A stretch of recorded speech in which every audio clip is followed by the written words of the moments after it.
Pessoal, desculpa a demora. Nosso objetivo agora vai ser começar de uma forma bem breve, né? Bem objetiva, sobre o que a gente tem hoje de tecnologia emergente, por exemplo, que ajuda a gente a identificar a fibrilação atrial no grupo que a gente chama de fibrilação atrial incidental. Ou seja, são aqueles pacientes nos quais a gente não tinha acesso, não teve identificação de FA durante a internação hospitalar, pelos métodos tradicionais de monitorização pronta, monitorização intra-hospitalar, e aí esses pacientes desenvolveram FA durante o follow-up. Está bem baixo o som, Maurício comentou aí. O microfone está onde? Eu acabei de ligar o meu aqui. Você tem que ligar o seu. O meu está ligado. Checa o... não, peraí. Pronto, agora foi. Acho que agora melhorou. Melhorou, né? Só tem que desligar. Pronto, perfeito. Muito bem, pessoal. E essa condição de fibrilação atrial é extremamente necessária, porque a incidência... A gente quebrou a cabeça 50 vezes aqui. E aí a gente tentou... a identificação de fibrilação atrial, indubitavelmente, é importante, aumenta em 33 vezes a chance do paciente desenvolver AVC. Assim como a terapia é uma terapia específica, né? Você precisa anticoagular esses pacientes. Não só anticoagular, como um ponto importante na literatura, é o controle de ritmo, né? Quanto você mais controla o ritmo de forma mais precoce, foi apresentado isso há 2 anos no Congresso Europeu de Cardiologia, você diminui a incidência de novos eventos, mesmo naqueles pacientes anticoagulados, né? A literatura fala que cerca de 20% dos pacientes que estão sob regime de anticoagulação, que têm fibrilação atrial, vão ter um AVC dentro de 10 anos. E aí uma forma de atenuar essa chance é você fazer um controle de ritmo, seja a partir de medicamentos, como a propafenona, como a mildarona, ou através de bloqueio de ritmo direto por métodos de ablação, certo? Quando a gente fala de fibrilação atrial, eu estou falando de uma ponta de um iceberg. Mas aí entra um conceito que o professor Elkins geralmente fala, que a fibrilação atrial é um ponto do iceberg de uma atriopatia. Mas quando a gente forma um iceberg, por exemplo, a formação do iceberg, ele não é de baixo para cima. Então não é a cardiopatia, a atriopatia que vai crescendo de baixo e surge, e lá na pontinha ela aparece com uma fibrilação atrial. Muito antes de desenvolver a fibrilação atrial, há uma série de características da atriopatia que já levam, inclusive, a chance do paciente ter doença cerebrovascular. O grande ponto é identificar que marcadores são esses. Como está debaixo da água, a gente, em geral, não consegue identificar isso. Só nos é aparentemente relevante aquilo que nos aparece, que é a pontinha do iceberg. Então, eu vou muito respeitosamente, humildemente discordar do professor Elkins quando ele fala que a fibrilação é ponto do iceberg, dando a impressão de que, na verdade, ela surge ao mesmo tempo, o que surge de baixo para cima, e na verdade não. O iceberg ele se desprende, como eu coloquei aqui nessa foto, ele se desprende, e aí só a gente fica tendo a impressão de que tudo aquilo ali é só a pontinha do iceberg, quando na verdade tem muita coisa para baixo. Então, esses são os impactos da fibrilação atrial, e aí entra aquele conceito que eu falei para vocês, que é o conceito de remodelamento atrial. É o que justifica a incidência de eventos recorrentes de FA, quando você não trata o controle do ritmo. Portanto, indubitavelmente, a gente tem uma necessidade absurda de saber, de identificar esses que são os nossos pacientes com fibrilação atrial. E um ponto interessante é que, à medida que o tempo avança, não só pela dinâmica populacional, né, da inversão da nossa pirâmide etária, como você também tem outros elementos que estão aparecendo, como hipertensão de forma mais precoce em pessoas mais jovens, o abuso de substâncias ilícitas, o abuso de álcool, por exemplo, que justifica o aumento de AVC nesses pacientes mais jovens. Uma das explicações é essa. É você ter um aumento de doenças como, além das cardiopatias congênitas, as alterações de ritmo que podem levar à fibrilação atrial. E aí está mostrando o que você tem, o aumento, né? Você aumenta o FA na população acima de 70 anos de idade, especialmente, mas vejam que mesmo pacientes jovens, entre 50 e 59 anos, tem uma incidência alta também de FA. Então não é um problema restrito apenas a essa população mais velha. E aí entra aquele que eu falei há pouco tempo com vocês, que é o controle precoce de ritmo. É uma preocupação que eu, particularmente, durante a residência não aprendi, eu vim aprendendo na prática, já trabalhando mais com neurologia vascular, em que a gente viu a importância, e mesmo assim entre neurologistas, e aí eu pergunto para quem já tinha esse conceito na cabeça, que além de você anticoagular, tem que também controlar ritmo. O ideal é controlar ritmo também. É um conceito que geralmente a gente, como neurologista, deixa para debaixo do tapete. A cardiologia que geralmente compra essa briga. Alguém tem como ligar esse ar-condicionado? Eu vim do Ceará, mas foi para vencer. Não foi para passar calor, não. E eu sim. morrendo de calor, frio. Não tem meu tempo, tá quente mesmo agora. A Maria tá pegando. 17 graus. A Ingrid está nos alunos. Não, amiga, a Ingrid. Você já vai ficar. Se a Ingrid for embora, vai ser ruim. O que eu vim do Ceará foi para vencer, não foi para passar calor, não. Muito bem. Pessoal, então vejam que o controle de ritmo, que pode ser a partir de medicação ou a partir de ablação, ele é uma estrutura recomendada, ele é um recurso recomendado, especialmente quando ele é feito de forma precoce. O que a literatura fala de forma precoce? De 2 a 6 meses desde que foi identificada, no momento que foi identificada a FA naquele paciente, certo? Então, eu acho que esse é um conceito muito importante, que, como eu falei mais uma vez falando, que a gente, como neurologista, em geral, não dá muita atenção. E aí, quando a gente fala de AVC criptogênico, a primeira pergunta é, será que vale a pena, de fato, monitorar esses pacientes durante muito tempo? O que é que eu ganho monitorando esses pacientes há muito tempo? E o Crystal EF, que utilizou um dispositivo implantável nessa época, um dispositivo da Medtronic, que fez a monitorização durante 3 anos de forma ininterrupta. Ele é um device bastante pequeno, que faz identificação a partir da captação subcutânea, né? Você coloca no subcutâneo do paciente, ele se comunica por rádio para um aparelho que o paciente fica na casa dele. Então, em geral, a comunicação ela se dá quando o paciente está próximo a esse aparelho.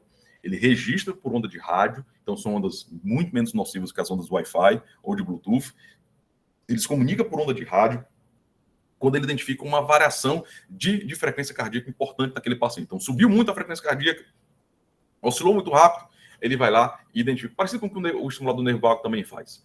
Aí ele identifica, registra esse ritmo e manda por PDF para o médico cadastrado do paciente.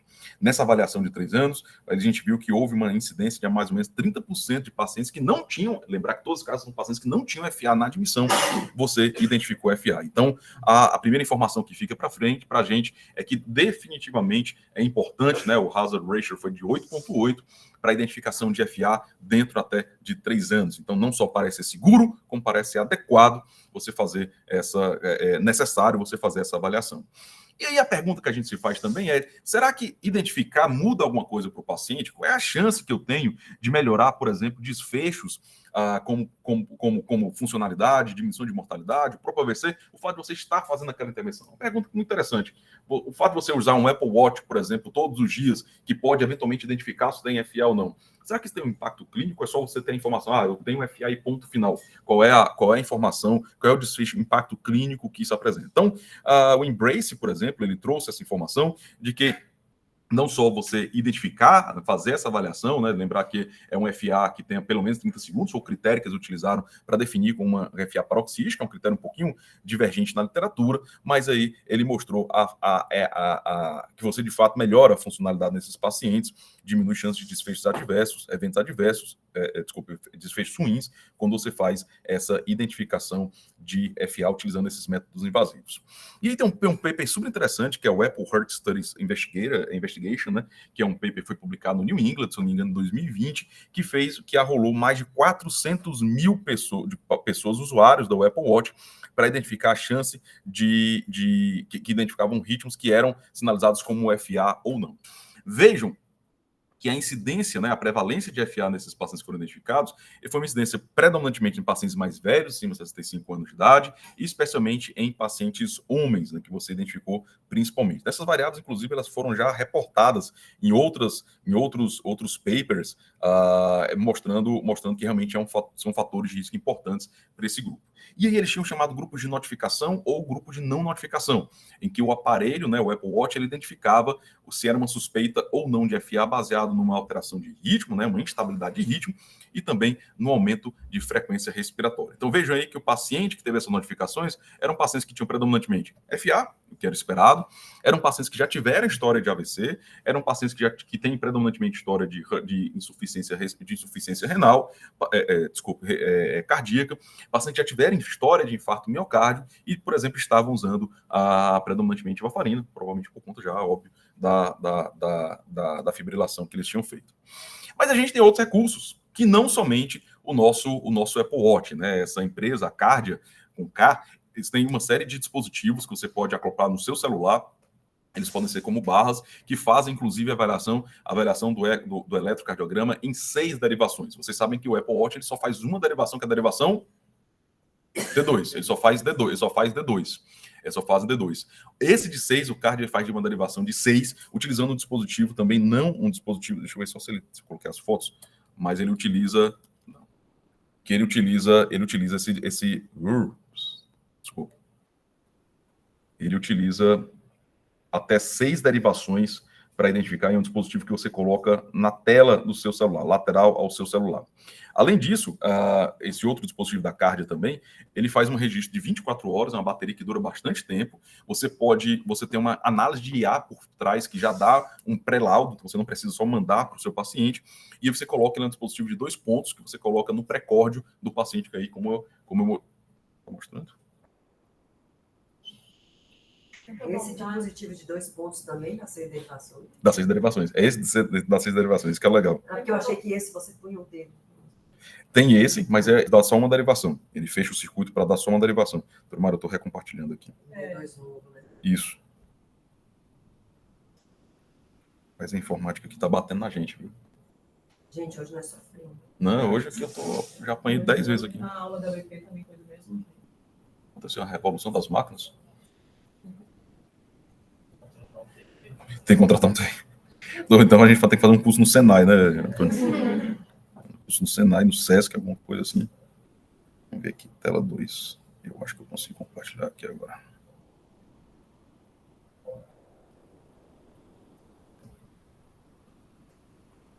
Porque isso aqui, se um já dá trabalho, imagina. Isso aqui, pronto. Deu para ver? Ah, garoto. Agora sim. Olha aí.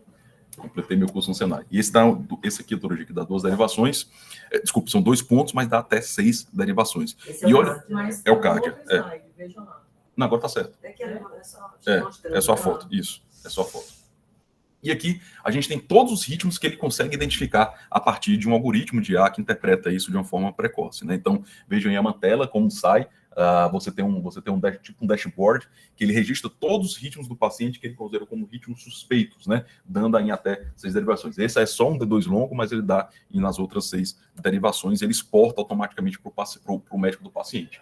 Você pode utilizar ele como se fosse uma cinta, naqueles pacientes que não querem colar, ou você pode literalmente acoplar aqui no peito do paciente, no tórax do paciente. Esse é o Cardia com K. Tem um outro que é uma fitinha, uma telinha, você coloca por trás do celular e você só clica nele, ele se comunica por Bluetooth. Mas ele dá só uma derivação, né? E aí esse aqui, pronto, que é esse outro recurso, que é também da Cardia, mas ele dá. E aí ele dá só essas poucas derivações. Então, essas são algumas uma derivação, desculpa. Esse é um paper que só resume essas tecnologias emergentes, a identificação de fibrilação atrial, né? Então, você tem hoje dispositivos que são como a CARD, que foi mostrado, eles podem ser utilizados de uma forma esporádica ou de uma forma contínua, colada no peito do paciente, ou até mesmo fechando esse circuito. Existe um outro recurso chamado fotoflepmografia, que é o recurso que os nossos relógios smart utilizam para aferir pressão. O que ele faz? Ele avalia ele joga um impulso de luz e vê como é que esse impulso de luz volta, a intensidade com que ele volta, de forma bem grosseira. A fotoflepmografia, ela dá uma estimativa, mas jamais poderia ser utilizada como critério definitivo para você ter uma ideia de pressão ou ritmo do paciente, certo? Mas hoje você tem, a Apple não abraçou essa ideia, mas você tem, por exemplo, a Galaxy, né, a linha Galaxy, utilizando esse recurso para dar pressão do paciente, uma estimativa de pressão do paciente. Eles sabendo tanto da limitação, a cada mês ele exige que você faça uma calibração, né? Já utilizaram isso? Ele não dá o resultado, ele para e diz, olha, você tem que calibrar com um aparelho confiável, idealmente feito por uma profissional de saúde, você coloca lá os dados, ele vê se está calibrado adequadamente ou não. Essa tecnologia da fotoflepmografia, você pode, inclusive, avaliar ritmo cardíaco. Olha que interessante aí.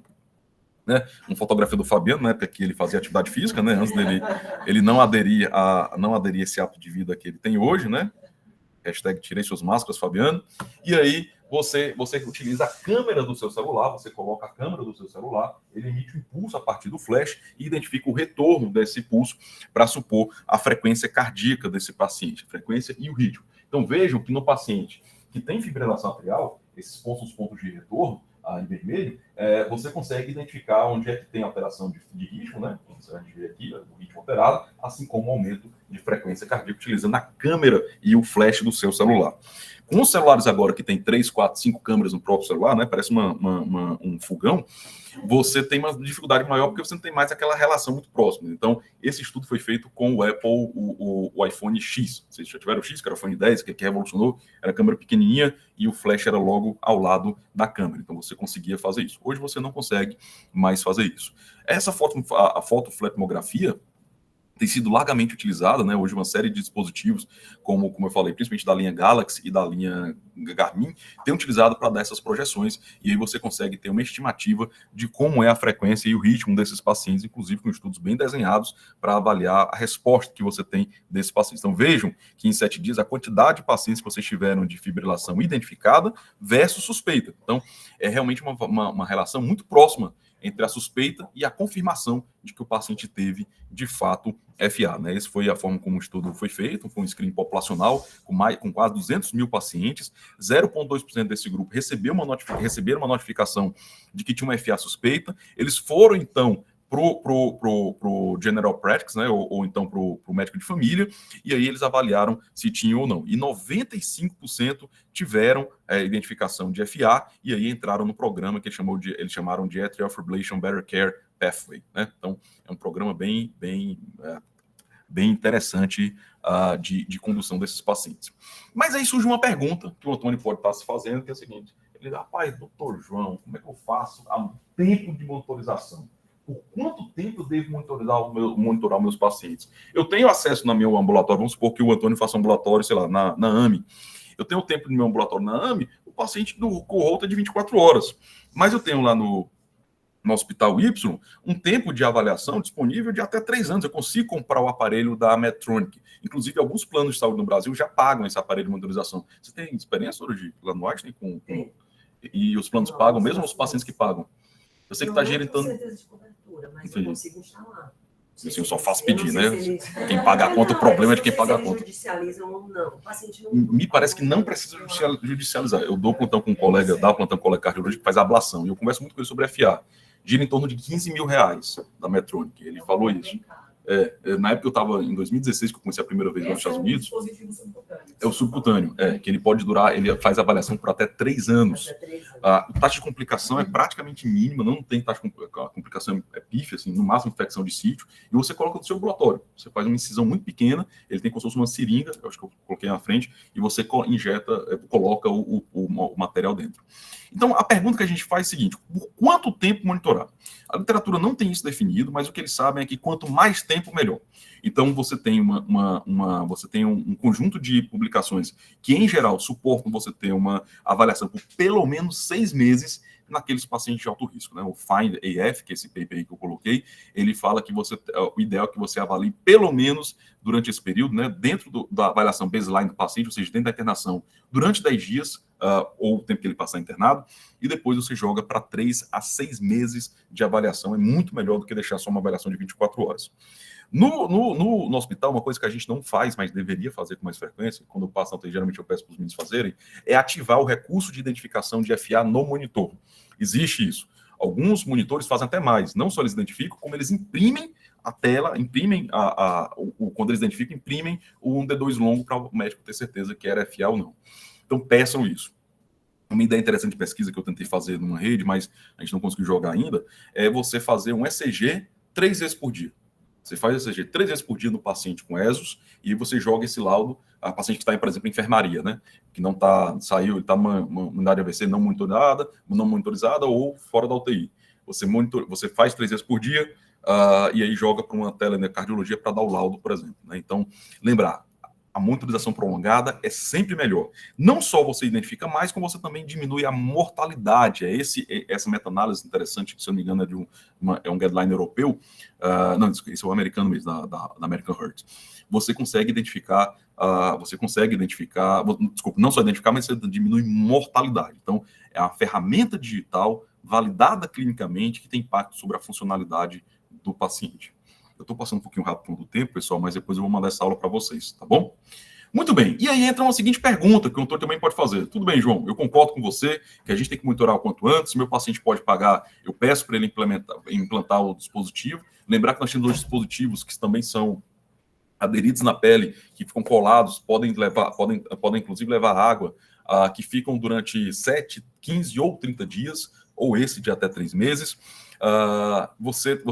O paciente não tem, mas em que paciente eu vou recomendar? Em que paciente eu vou dizer assim, dona Maria, por favor, se a senhora puder, pague o dispositivo para avaliar durante 3 meses. É o paciente de alto risco. E aí, pensando nessa perspectiva de alto risco, a literatura tentou cunhar alguns termos do que seria o paciente de alto risco. O Arcadia, que tentou aumentar esse escopo do que seria somente o paciente com FA, não apenas o paciente com FA, né, ou o FA não identificada, seria o paciente com suposto atropatia. O grande problema é identificar o biomarcador que define o que é atropatia. Como eu falei, o que nos salta aos olhos é aquilo que está na ponta do iceberg. Mas todo o restante abaixo do iceberg, que geralmente vem junto com a ponta, né, que eu mostrei aquela figura do pessoal da geografia, mostrando como é que forma o iceberg, né, ele se desprende ao mesmo tempo. Então tem coisa que aparece junto, mas como identificar isso junto?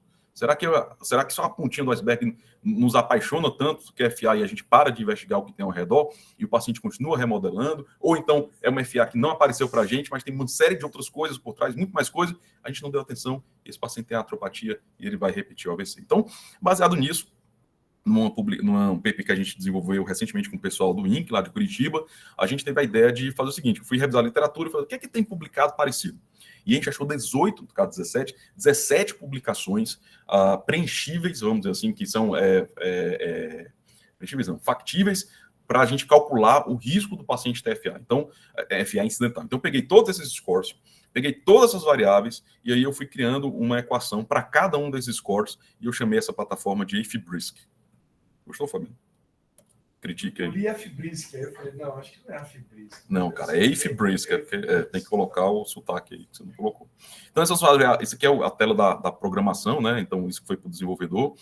Essas são as variáveis que a gente colocou. Eu coloquei só para vocês terem ideia do que a literatura já fala de variável que influencia no risco de FA, certo? Então, todas as variáveis têm um certo impacto. Eu defini o que era cada um dessas, hipertrofia ventricular esquerda, o que é o murmúrio significante ou sopro significante, o que é a doença valvular que ele coloca, o que ele se define como left atrial enlargement, o que ele define como isso.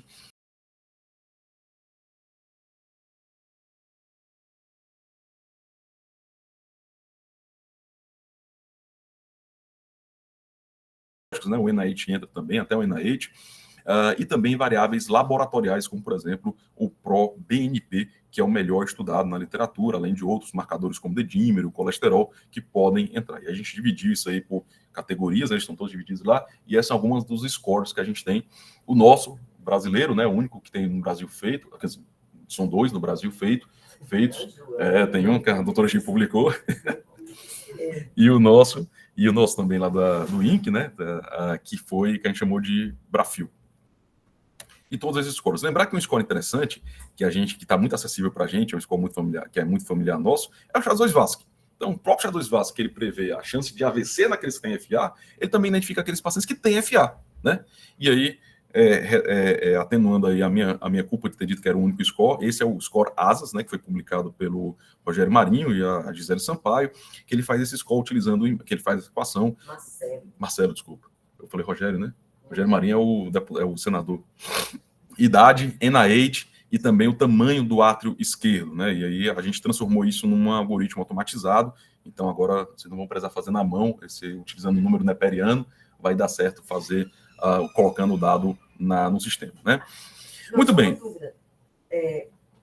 Vocês criaram um score com base nos dados do INC? Isso, o INC tem uma plataforma. E aí você colocou na plataforma todos os scores, incluindo o INC.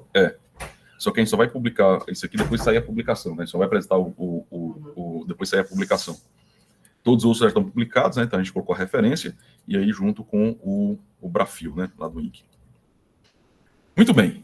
E para terminar, pessoal, existe uma pergunta interessante que é o que fazer nos casos subclínicos, né? Quando a gente fala de uma FA clínica, a gente fala com FA que ele é identificado pelo tempo, né, de duração, para identificar como FA clínica, ou aqueles pacientes que tiveram algum episódio clínico propriamente, uma secundária SFA. Esse termo está melhor descrito no paper publicado recentemente, liderado aí pelo nosso colega Dr. Renato Lopes, foi publicado agora em janeiro, né, dia 11 de janeiro desse ano, que é o Artésia, que foi apresentado no Congresso Mundial de Cardiologia, Europeu de Cardiologia, não lembro. E aí eles viram aqueles pacientes que eram chamados FA subclínica, ou seja, aquela FA que não preenchia critério para ter, de fato, FA como traçado, né, respeitando o tempo de duração da FA. Lembrar, pessoal, que inclusive a frequência da FA, mesmo ela sendo paroxística, né, o tempo de duração dele, está associado ao risco de AVC. Então, o paciente que mais faz tempo de FA, ou mais episódios de FA num holter de 24 horas, por exemplo, mesmo que como se fossem bursts, né, de surtos, você tem aumento de uma incidência maior de AVC. Por uma questão lógica, né? É aquela história. Eu estou mostrando na cara que eu tenho uma atriopatia, e aí a ponta desse iceberg, que geralmente é o que mais salta aos olhos, é essa FA. Então, quanto mais frequente, teoricamente maior essa minha atriopatia. Quanto maior o ponto do iceberg, teoricamente maior o iceberg lá embaixo. E aí o Dr. Renato conduziu esse paper, esse estudo, randomizando aspirina versus apixabana para esses pacientes, e eles perceberam que sim, a utilização de apixabana, anticoagulação desses pacientes, mesmo chamada FA subclínica, você diminuía os desfechos. Eu acabei não colocando, engraçado, não apareceu aqui para mim, mas o desfecho principal deles era um desfecho combinado, se eu não me engano, que era AVC ou, tá aqui, pronto, AVC ou embolia sistêmica, era o desfecho combinado, era o primary outcome deles. Então, a apixabana, nesses casos, até mesmo nesses casos, é sim recomendada. A gente não tinha evidência de literatura para anticoagular esses pacientes, como eu falei, FA subclínica, antes da publicação do Artésia, né? Muito bem, a doutora Mara, inclusive, tweetou, jogou no Instagram, na época que saiu o Artésia, né, doutora Mara? Eu lembro que colocou, inclusive, essa curva de Kaplan-Meier lá nas publicações dela. Tá aqui, ó. Acima de 6 minutos, abaixo de 24 horas. Isso. Opa, tá aqui, ó. É pelo menos um episódio durando 6 minutos ou mais, ou mais 100 episódios durando mais do que 24 horas. Então, é o conceito de FA subclínica. Muito bem. Então, pessoal, mesmo independentemente do tempo de duração, identificar FA é extremamente importante no nosso grupo de pacientes. Consideremos que, além da anticoagulação, parece ser extremamente adequado você controlar o ritmo desse paciente, parece não, é adequado controlar o ritmo também desses pacientes para evitar a progressão da atriopatia e outras complicações advindas aí da persistência do ritmo e desse remodelamento atrial, como nós já falamos. Qual o tempo? Quanto maior a monitorização, melhor. Identificar, rastrear, fazer um screening dos pacientes de mais alto risco para essa FA, que a gente chama de FA incidental, é fundamental para definir o tempo, né, quanto nós vamos investir, ou caso contrário, fazer o paciente investir dinheiro para comprar um desses dispositivos de avaliação prolongada. Relógio parece ser útil, mas não é definitivo, tem uma taxa de falso positivo bastante alta. A fotoflecmografia pode ser útil em alguns casos, mas geralmente ela acaba deixando passar os pacientes que fazem eventos muito, muito curtos, muito fugazes, mas mesmo esses pacientes ainda assim podem ter benefício de anticoagulação, portanto eles têm que ser identificados, como a Artésia mostrou para a gente. Obrigado. Vai. Fabiano, 11:01, Fabiano. 11:01. Eu vou pedir para você fechar o seu microfone e vir para cá.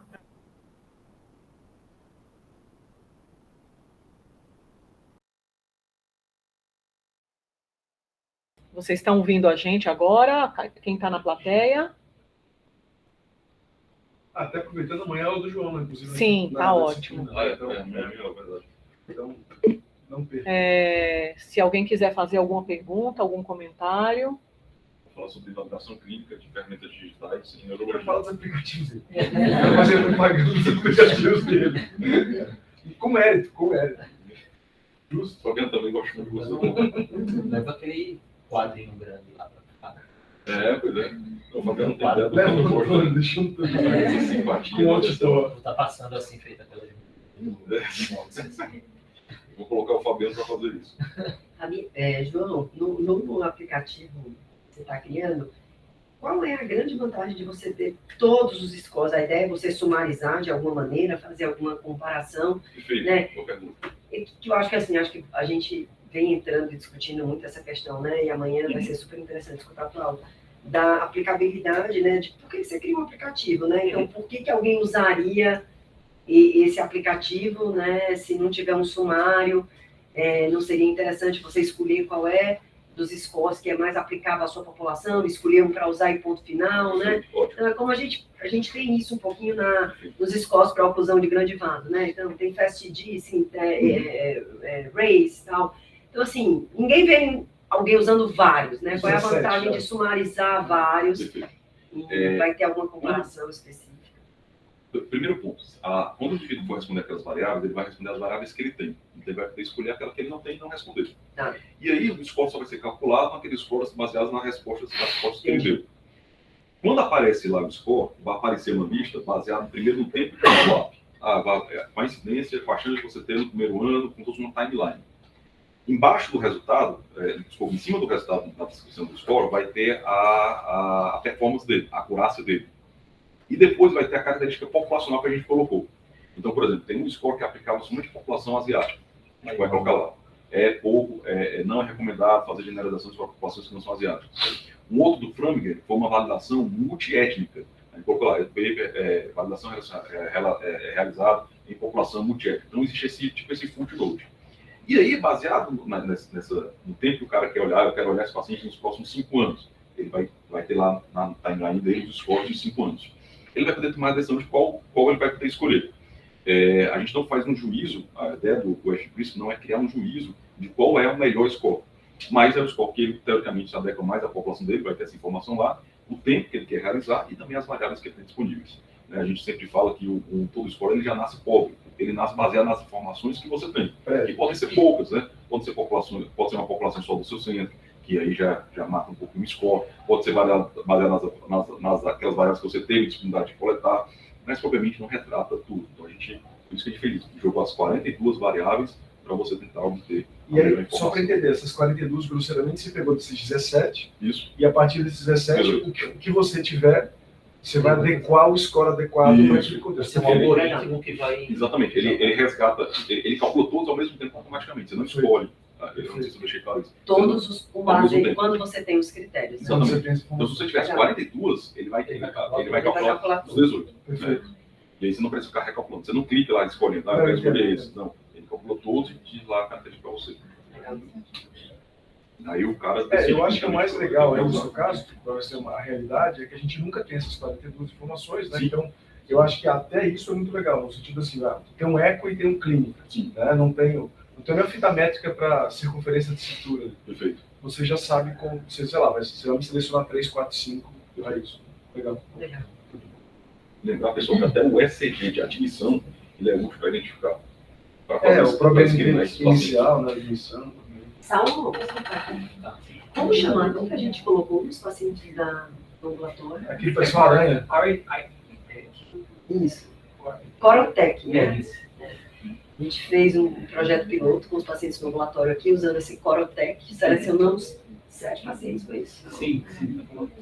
Que tinham indicação de monitorização a longo prazo, porque tinham ESOS, sem nada detectado. A gente não usou nenhum critério de atropatia, e esses pacientes fizeram essa monitorização com essa tecnologia, que é uma tecnologia brasileira, chama Corotec. E não encontramos o FA em ninguém. Não. Ficaram uma semana.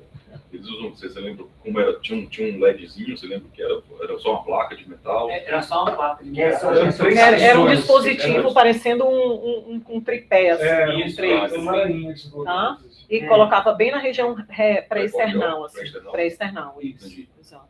Foi bem aceito, né? A gente não teve problema de perda de nenhum paciente, foi bem tranquilo. Tem uma validação do pessoal do Dante, que inclusive a empresa fez lá pela área do Einstein, um estudo, mas os nossos pacientes a gente acabou não encontrando ninguém. Interessante. A gente tem inclusive recurso de identificação de FA pelo rosto do paciente, né? Fotografia à distância. Aquele trabalho com aquele monte de oriental, né? É bem interessante. Você bate o olho e você vê qual o ritmo está irregular. Só que ele define ritmo irregular, não define exatamente FA. Ele vê o ritmo que está irregular e aí ele define, esse paciente tem uma alta suspeita de TFA. Então, imagina no futuro o paciente ele entrando na UTI, tem uma câmerazinha olhando para ele, além dos dispositivos quando está ocupado não. Então, o paciente já está andando pelo consultório, andando pelo ambulatório, sala de espera, etc. Opa, alto risco de FA. Já aplica Clexane. Já vem um drone, né? Já coloca Clexane no paciente ponto final.